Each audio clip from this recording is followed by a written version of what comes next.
আসসালামু আলাইকুম এভরিওয়ান, কেমন আছেন সবাই? আশা করি সকলে অনেক ভালো আছেন। এখন থেকে গুগল ম্যাপ চলবে অফলাইনেও, অর্থাৎ আপনার মোবাইলে যদি ওয়াইফাই কানেকশন বা ডাটা কানেকশন নাও থাকে তাও আপনি গুগল ম্যাপটি চাইলে ব্যবহার করতে পারবেন। এবং এই সুবিধা দিচ্ছে স্বয়ং গুগল নিজেই।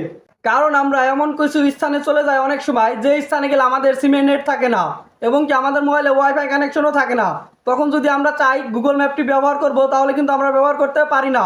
তাই গুগল আমাদেরকে এই সুবিধাটা দিয়েছে যে অফলাইনেও আমরা যাতে গুগল ম্যাপটি ব্যবহার করতে পারি। তো আজকে একটি টিপস দেখাই দেবো যে এই টিপসটির মাধ্যমে আপনি আপনার গুগল ম্যাপটি ডাউনলোড করে রেখে দিতে পারবেন এবং আপনার সিমে যদি ওয়াইফাই কানেকশন বা ইন্টারনেট নাও থাকে তাহলেও কিন্তু আপনি সেই গুগল ম্যাপটি ব্যবহার করতে পারবেন। তার কথা না বাড়িয়ে চলে যাব মোবাইল স্ক্রিনে। তার আগে ছোট্ট একটা রিকোয়েস্ট, ভিডিওটা যদি ফেসবুক পেজ থেকে দেখে থাকেন তাহলে অবশ্যই আমার পেজটাকে ফলো করে দিবেন, আর ইউটিউব চ্যানেল থেকে দেখে থাকলে অবশ্যই চ্যানেলটাকে সাবস্ক্রাইব করে দিয়ে চ্যানেলের সাথেই থাকবেন।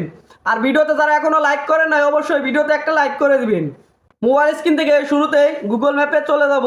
তো এখান থেকে যে গুগল ম্যাপ, এই গুগল ম্যাপে একটা ক্লিক করব, এরকম ইন্টারফেস আসবে। এখানে দেখুন আপনার লোকেশন দেখাইতেছে। যাই হোক, এখান থেকে এভাবে জুম কমাবো। তো এখান থেকে আপনার যে এরিয়াটুকু দরকার আপনি সেই এরিয়াটুকু সিলেক্ট করবেন, ঢাকা, ফরিদপুর বা আপনার যে এরিয়াটুকু দরকার আপনি সেই এরিয়াটুকু সিলেক্ট করবেন। তো আমি এখন ফরিদপুরে রয়েছি, তো এখান থেকে আমি ফরিদপুর এরিয়াটুকু সিলেক্ট করতেছি। তো এখান থেকে সেই এরিয়াটুকুই সিলেক্ট করে ডাউনলোড করবো, আর পুরো ম্যাপটা ডাউনলোড করবো না। পুরো ম্যাপটা ডাউনলোড করতে গেলে অনেক জায়গা লাগবে এবং আমাদের মেমোরি ফুল লোড হয়ে যাবে। তো এখান থেকে এভাবে সিলেক্ট করে নেবেন এরিয়াটুকু। সিলেক্ট করা হয়ে গেলে এখান থেকে উপরে দেখুন এই যে প্রোফাইল আইকন, এই প্রোফাইল আইকনে এখন একটা ক্লিক করবেন। এরকম একটা ইন্টারফেস চলে আসবে। এখানে দেখুন এই যে অফলাইন ম্যাপস, এই অপশনটার উপরে এখন এখান থেকে ক্লিক করবেন। ক্লিক করলে এরকম ইন্টারফেস আসবে। এখানে দেখুন এই যে সিলেক্ট ইওর ওয়ান ম্যাপস, এই অপশনটার উপরে এখন ক্লিক করব। ক্লিক করলে আমাদের মাঝে এরকম একটা ইন্টারফেস আসবে। ওইখান থেকে আপনি যে এরিয়াটুকু সিলেক্ট করেছিলেন সেই এরিয়াটুকু এই বক্সের ভিতরে দেখাইতেছে। এখানে যদি সব কিছু ঠিক থাকে অথবা ঠিক যদি না থাকে এভাবে জুম করে আপনার এরিয়াটুকু আপনি সুন্দর করে এভাবে বক্সের ভিতরে রাখবেন। রাখা হয়ে গেলে এখান থেকে এই যে ডাউনলোড, এই ডাউনলোড অপশনে ক্লিক করবেন। তারপর ক্লিক করলে এই এরিয়াটুকু আপনাদের মোবাইলে ডাউনলোড হয়ে যাবে। তো এই যে এখানে দেখতে পারবেন কত পার্সেন্ট ডাউনলোড হইতেছে। তো এখানে 100% ডাউনলোড হওয়া পর্যন্ত অপেক্ষা করতে হবে।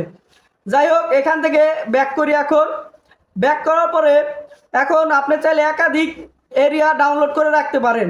এখন মনে করেন আমি ফরিদপুরে রয়েছি, তাই ফরিদপুরের এরিয়া ডাউনলোড করলাম। মনে করেন আমি এখন কোথাও ঘুরতে যাব, মনে করেন আমি ঢাকা ঘুরতে যাব, তো এখান থেকে আমি ঢাকার এরিয়াটুকু সিলেক্ট করে ডাউনলোড করে রাখবো। কারণ ঢাকায় যখন যাব তখন দেখা গেছে আমার মোবাইলে এমবি যদি নাও থাকে বা ওয়াইফাই কানেকশন যদি নাও থাকে তাও কিন্তু আমরা গুগল ম্যাপটা তখন ব্যবহার করতে পারবো। তো এই জন্য আমি এখান থেকে মনে করেন ঢাকার এরিয়াটুকু এইভাবে এই যে সিলেক্ট করব। দেখতে পাচ্ছেন কিভাবে সিলেক্ট করলাম, তো আপনারা এইভাবে সিলেক্ট করবেন। তারপর এখান থেকে প্রোফাইল আইকনে ক্লিক করবেন, এরকম ইন্টারফেস আসবে। এখান থেকে যে অফলাইন ম্যাপস এই অপশনে ক্লিক করবেন, এরকম ইন্টারফেস চলে আসবে। তারপর এখান থেকে same as A select on your maps এই অপশনে ক্লিক করবেন। ক্লিক করলে এখন যে এরিয়াটুকু সিলেক্ট করেছেন সেটা এই বক্সের মধ্যে দেখাইতেছে। তো আপনি এখান থেকে এই বক্সের ভিতর থেকে এভাবে বাড়াতে চাইলে বাড়াতে পারবেন এবং কমানোর দরকার হলে কমাই নেবেন।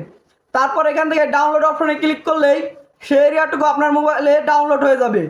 তো ডাউনলোড হয়ে যাওয়ার পর আপনি ব্যবহার করতে পারবেন। তো ডাউনলোড হওয়া পর্যন্ত অপেক্ষা করে আমি প্র্যাকটিক্যালি দেখাই দিতেছি। তো এই যে দেখুন আমার এরিয়াটুকু একটা ডাউনলোড হয়েছে। তো এখান থেকে আমি প্র্যাকটিক্যালি ব্যবহার করবো এটা অফলাইনে। তার জন্য এখান থেকে এই যে দেখুন আমার ওয়াইফাই কানেকশন রয়েছে, তো আমি এখান থেকে আমার ওয়াইফাই কানেকশনটা বন্ধ করে দিতেছি।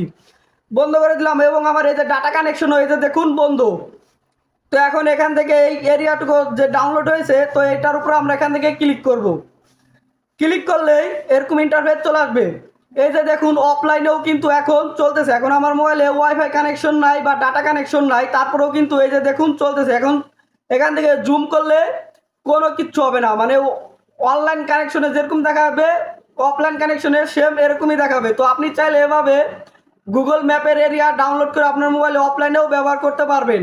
তো ভিডিওটা বুঝতে কোথাও অসুবিধা হলে অবশ্যই কমেন্ট করে জানাই দিবেন। আর ভিডিও দেখে ভালো লাগলে বা উপকৃত হলে বা নতুন কিছু শিখতে পেরেছেন বলে মনে হয় তাহলে অবশ্যই ভিডিওতে একটা লাইক করে দিবেন এবং চ্যানেলটা সাবস্ক্রাইব করে দিয়ে চ্যানেলের সাথেই থাকবেন। দেখা হচ্ছে পরবর্তী ভিডিওতে।